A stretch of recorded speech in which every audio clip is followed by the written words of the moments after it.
I used to think that good writers were born with a magical pen, that their first drafts were always flawless, that they never cringed at their own sentences. Spoiler alert, I was wrong. Writing isn't about perfection, writing is about practice. And yes, a lot of mistakes. So today I'm going to be sharing some of the common mistakes that beginner writers make, and of course, what to do when you find yourself making such a mistake. So let's get into the video.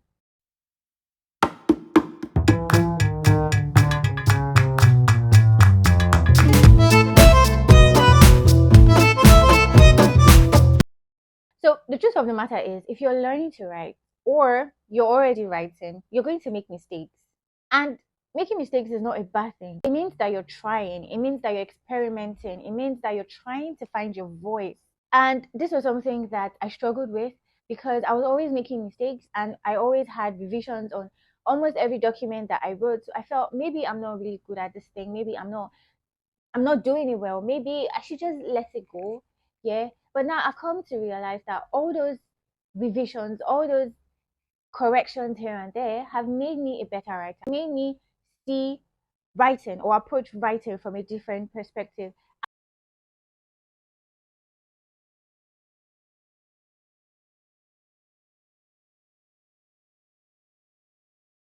It, yeah, and really consider your opinion. Maybe you're right, right? But if I feel that that is best, because I write stories for a lot of people, so if I feel like that is the best way to portray that particular thing, I'll let you know. But if you're still like insistent on changing it or tweaking it a little bit, I do not mind. Yeah, revisions do not make me feel bad. They make me improve. They make me see how best to tell another person's story, because that's what I do. So I'm not afraid of revision. Yeah. So you're not making mistakes because you're a bad writer. You're making mistakes because you're trying. Like I said, you're experimenting. You're figuring out your voice. You're figuring how best to position your clients. You're figuring how best to position that product. You're figuring.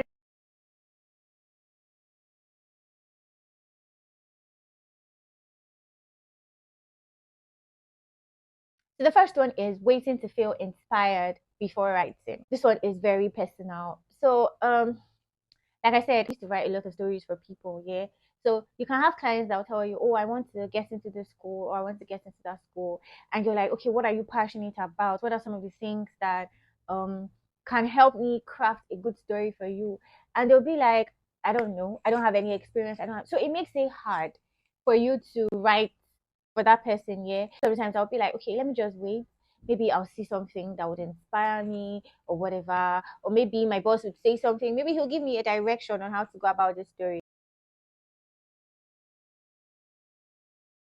The reason why this is a problem is because you end up being inconsistent and you may not even write at the end of the day. You may not even write anything. You may not even be able to write that document at all.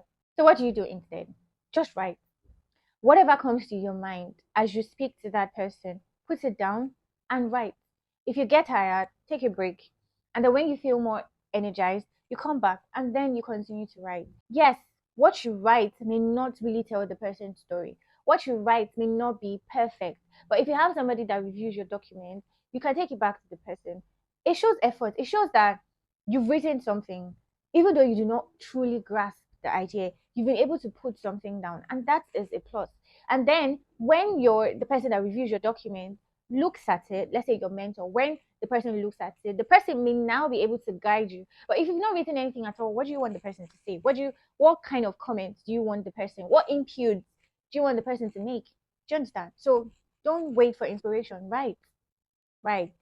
And then the second mistake writers make is that they write and they edit at the same time. I've read a lot of books that writers themselves have written. And one of the things that stands out amongst all these books is the fact that they have a rough draft. As a matter of fact, they do not use their phones to write. They probably have a jotter, a separate notebook where they pen down ideas. Yeah. And then when they've written down that rough draft, as crazy and as rough as it is, they now like, okay, so let me give you a practical example. There's this writer. What he does is if he wants to write, sometimes this man can write a full book, yeah, just like that, on the go, with his pen and paper, sometimes on his laptop. He'll just sit down, write the full book, and then he'll keep it aside for a day. He won't look at it, he won't add anything to it, he won't move anything from it. He'll keep the thing aside. and then a day after he'll pick it up, or maybe some days after. Sometimes he can go weeks after, then he picks up the book and then he reads through it before he starts the edit.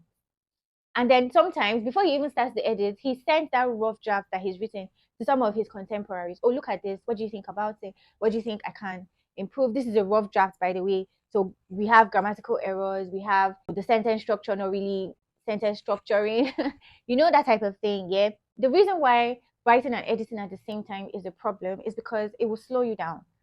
You find out that you get stuck on one sentence or one paragraph and you're like, oh my god, this doesn't sound right. How do I change it? How do I rewrite it? Yes, so please do not do that. Put your rough draft down, keep it for a day. Okay, so I can't tell you to do what that man does because he's an author. That's basically what he does. He doesn't write for people, he doesn't write for businesses, he doesn't. So you can't afford, because you have a timeline on every project. Yeah, so you can't afford to write and keep for a week or 2 weeks. You can't afford to do that. But the most you can do is at least give yourself one day where you do not look at that document, where you do not look at that piece of writing. You keep it aside for a day and then you revise. I know that sometimes it might be hard depending on the timeline, but as much as you can, please do this because it will help you. By the time you're reviewing that document, you see that you have fresh insights. And if you can send it to a contemporary or a mentor to review for you, please do that as well because you will get fresh insights. You will get input that will make that writing better. The third mistake that beginner writers make is over explaining something. Oh my god. So I have a lot of experience, especially writing for people. I'm 3 years into this profession, yeah. So when I started, my mentor would highlight certain paragraphs and he would be like, Anna, you're saying the same thing over and over and over and over again. We get the gist.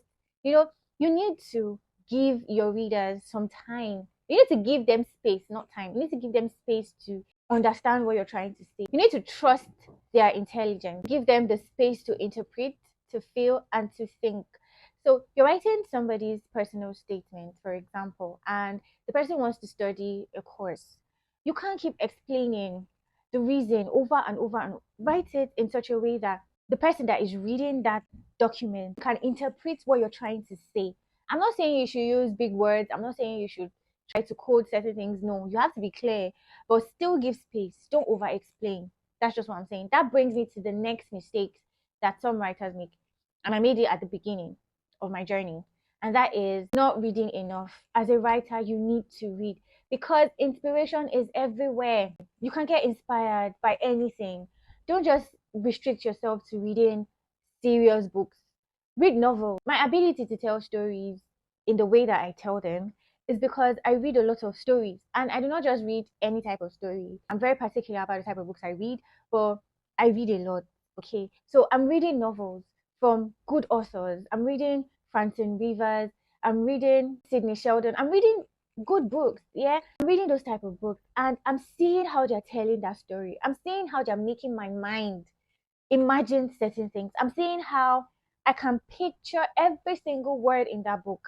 So I try to translate that into my writing so that whatever I'm writing, you can see the person, you can feel the person's struggles, you can understand why this person wants to study this course, why this person is doing this thing, or why this business needs this grant or something like that. I hope you understand. So you need to read, you need to expand your mind. Please do not restrict yourself.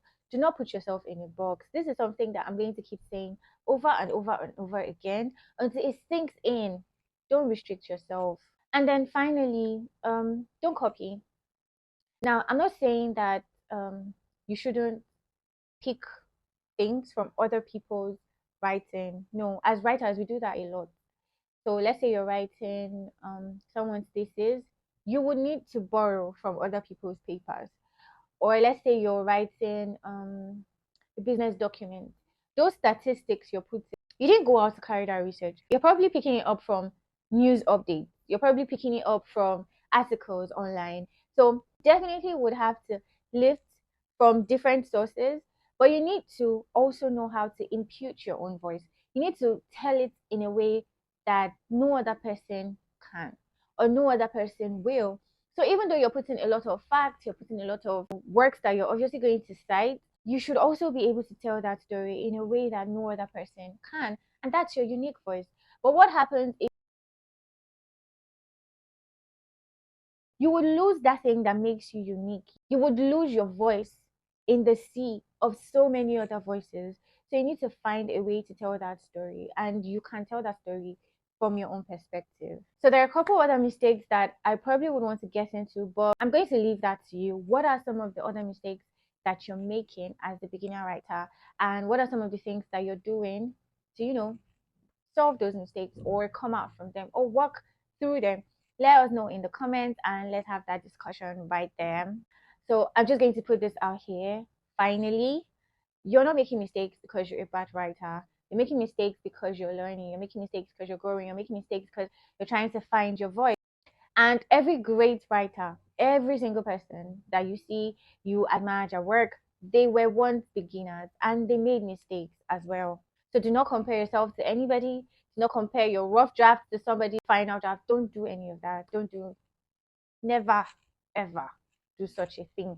So give yourself permission to write badly, bravely, and consistently. If you found this video helpful, please don't forget to like, comment, share, and subscribe to this YouTube channel. And I'll see you in the next video. Bye.